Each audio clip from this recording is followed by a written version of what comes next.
mesa, que las Fuerzas Armadas no son para combatir el narcotráfico ni el terrorismo, porque esto las volvería a desplegar en el territorio, a hacer inteligencia interna.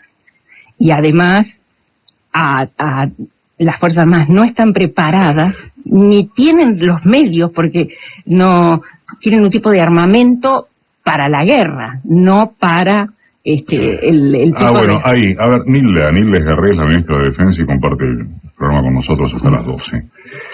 ¿Qué pasa cuando, por ejemplo, frente a las recurrentes campañas mediáticas, que por supuesto anclan en alguna realidad, mucho o poca me interesa, pero en alguna realidad, sobre las olas de inseguridad, aparece el tema de saquemos la gendarmería a la calle, saquemos el ejército a la calle, hay que reprimir, con la policía no va? ¿Qué pasa dentro de los milicos con eso? ¿Qué pasa? Hoy las Fuerzas Armadas tienen absolutamente claro que esa hipótesis no es correcta. ¿En los cuarteles se huele que eso no es correcto? Que es totalmente, hay conciencia absoluta. Bueno, la ley de defensa tiene, en fin, es del año 88, ¿no? Digamos que sí. Hay 20 y pico de años de vigencia ya de la ley, de manera, y la ley era clara. La ley no se reglamentó durante 18 años. Cuando recién yo llegué al ministerio, reglamentamos la ley. Es decir, que los principios generales, por supuesto, estaban vigentes, de alguna manera obviamente se aplicaban, pero no era operativa totalmente la ley.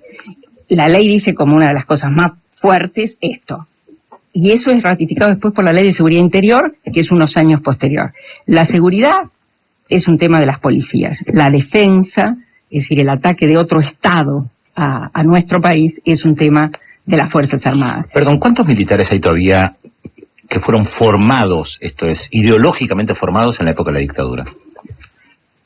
Porque ya entiendo, ha pasado el tiempo, hay nuevas generaciones, pero todavía aparecen... Los que son hoy generales y sus equivalentes en las otras fuerzas son los últimos ya que, digamos, egresaron en los años 77, 78... Plena dictadura. Plena dictadura.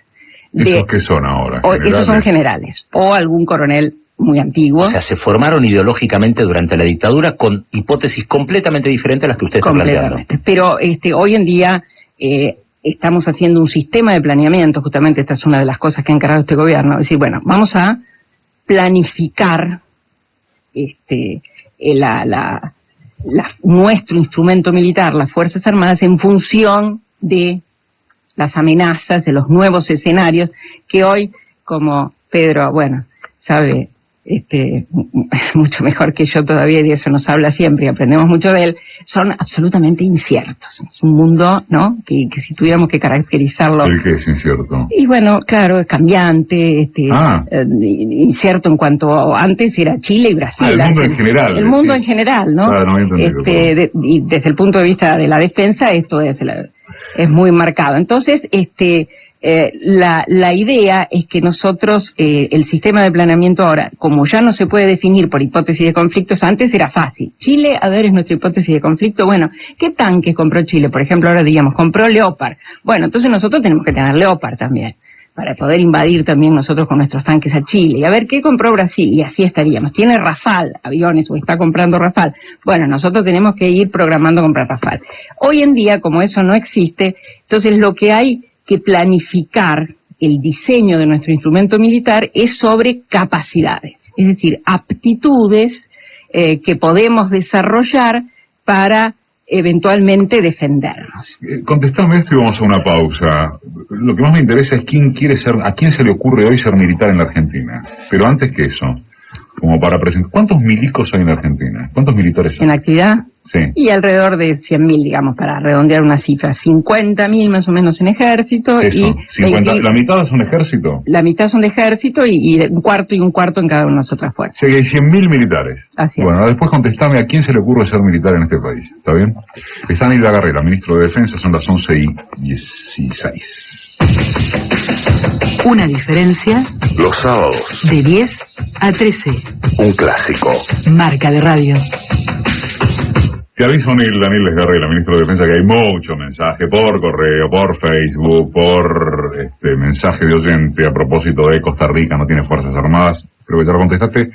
Yo quisiera recordar, no sé si Pedro quiere aportar algo o vos misma. A ver, Costa Rica fue el ensayo yanqui de la Cuba del capitalismo. No vamos a ponernos de acuerdo. Así es. O sea, apareció Cuba y norteamericanos, entre comillas, sin ellos, inventaron Costa Rica, mostrando que había una posibilidad de país desarrollado en América Latina como para oponerse al monstruo castrista. Digo, me parece que es un dato que no puede perderse de vista. ¿Podríamos traer un día a algún investigador costarricense que hay en la Argentina para hablar de este tema? Nilda, ¿cuántos milicos hay? Alrededor de 100.000, la mitad son ejército. ¿Quién quiere ser militar hoy? ¿Para qué? Bueno, primero, en algunos casos son temas de vocaciones, ¿no? No hay duda que, sobre todo en el interior, en las pequeñas ciudades, más que en las grandes ciudades, el grueso, digamos, de la conscripción de ingresantes se logra en las pequeñas ciudades y más bien en el interior, ¿no? Más que en Ciudad de Buenos Aires, etcétera. Son sectores, no, la verdad que no hay estadísticas muy precisas. Nosotros recién ahora estamos haciendo un tipo de planillas que nos permita, cuando se ingresa y a medida que va transcurriendo, tener más precisión y poder hacer estudios más profundos. O sea que no se puede contestar todavía cuál es la extracción social predominante. Sí, predominante es clase media y media baja. ¿Pero quieren ser Rambo o quieren ir a ayudar en terremotos? Hay mucho de mística de ayudar en terremotos también, ¿eh? Eso es cierto. Eso es nuevo. Eso es nuevo. Digamos, las experiencias de los que han ido a Haití, de lo que es por eso nosotros a veces, no cualquier misión de paz, por supuesto, ¿no? No si hubiera, qué sé yo, que ir a Irak o Afganistán, a una misión de paz, ¿no? Porque son otros procesos los que hay. Pero en estos casos, creo que es un contacto con la realidad social, de países latinoamericanos, por ejemplo en el caso de Haití, que realmente yo he visto la vocación con que lo hacen, ¿eh? y lo conmovido, bueno, cualquier ser humano, pero entonces estas situaciones ayudan, además de tener contacto con otras fuerzas, también compartir la realidad de nuestro continente. ¿Y que quieran ser Rambo ahí también? Puede ser que algunos, en algunas armas, por ejemplo, siempre, bueno, ha habido siempre cierta caballería en ejército, de cierta tradición de pertenecer, digamos. Sí, tengo esta duda. Bueno, no tengo esta duda. Más que Rambo, yo diría pertenecer, ¿no? A una élite dirigente. ¿A una élite dirigente? Igual es complejo querer ser Rambo cuando la ministra es ministra, ¿no? No es el ejemplo de Rambo, porque al fin y al cabo uno imita mucho. Sí, después hablamos del género y las Fuerzas Armadas. Escúchame, ¿qué pasa con la constitución de las fuerzas? ¿Se mantiene esto de que la Marina es la más facha, el Ejército el más conservador? ¿Cómo funciona eso? ¿Con qué te encontraste? Bueno, yo diría, por supuesto en esto siempre a grandes rasgos, que el Ejército es la fuerza más tradicionalista, más conservadora, más antigua. Por consiguiente, esa actitud tutelar sobre el conjunto de la sociedad, que bueno, fue tan visible en el siglo pasado, sobre todo,